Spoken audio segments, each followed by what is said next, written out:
കത്തിക്ക് feelings ഉണ്ടാവില്ലെങ്കിൽ മൂർച്ചയാ. അമ്പെയ്യുന്നവന് പെരുവിരൽ, trigger വലിക്കുന്നവന് ചൂണ്ടുവിരൽ. അത് പോയാൽ പിന്നെ ഒന്നിനും കൊള്ളില്ല. കയ്യിൽ ആയുധമുണ്ടായാൽ മാത്രം ആയില്ലട, അത് ഉപയോഗിക്കാനും കൂടെ പഠിക്കണം.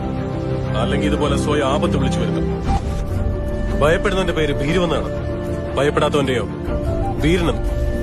നമുക്കറിയാവുന്ന പണി ഫ്രീ ആയിട്ട് ചെയ്യരുത്. നമുക്ക് പറ്റാത്ത പണി ട്രൈ ചെയ്യുകയും വരുന്നത്.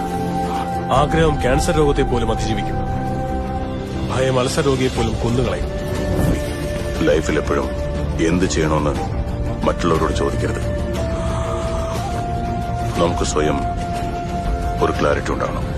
ക്ലാസ്സിൽ ഏത് മണ്ടനും ചിലപ്പോൾ ആൻസർ പറയും. എക്സാമിൽ എഴുതുന്നവരാണ് ടോപ്പർ ആവുന്നത്. ഹാൻഡിക്യാപ്റ്റിനെ കമന്റ് ചെയ്യരുത്. തെറ്റാണ്, തെറ്റാണത്. ബാത്റൂം ക്ലോസറ്റിലെ ബാക്ടീരിയ പോകണമെങ്കിൽ ആസിഡാ സർവിക്കേണ്ടത്, സെന്റല്ല. ലോജിക് ആർക്കും വേണ്ട. എല്ലാവരും മാജിക്കിന്റെ പുറകെയാണ്. അതുകൊണ്ടാണ് ഇവിടെ സയന്റിസ്റ്റിനേക്കാൾ സന്യാസിമാര് ഫേമസ്. സമ്പാദിക്കാൻ ആവശ്യമുള്ള ടൈം മോഷ്ടിക്കാൻ ആവശ്യം. ലക്ഷങ്ങൾ കിട്ടുന്ന ലോട്ടറി ടിക്കറ്റ് പോലും കഷ്ടപ്പെട്ട് സമ്പാദിച്ച ഒരു രൂപ കൊണ്ട് വാങ്ങണം.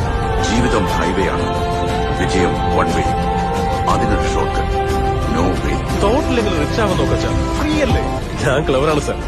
ക്ലവറാണെന്ന് സ്വയം ഇങ്ങനെ പറയാമോ? പറയാമല്ലോ സാർ. ആഫ്റ്റർ ഓൾ സിഗരറ്റ് പാക്കറ്റിന്റെ പുറത്ത് ഇത് വലിക്കരുത്, അപകടമാണെന്ന് എഴുതി വെക്കും പോലെ എന്നെ പോലുള്ളവരെ തൊട്ട് കളിച്ചാൽ അതും അപകടമാണെന്ന് കൂടി എഴുതി വെക്കണ്ടേ സാർ? അതല്ലേ അതിന്റെ ശരി?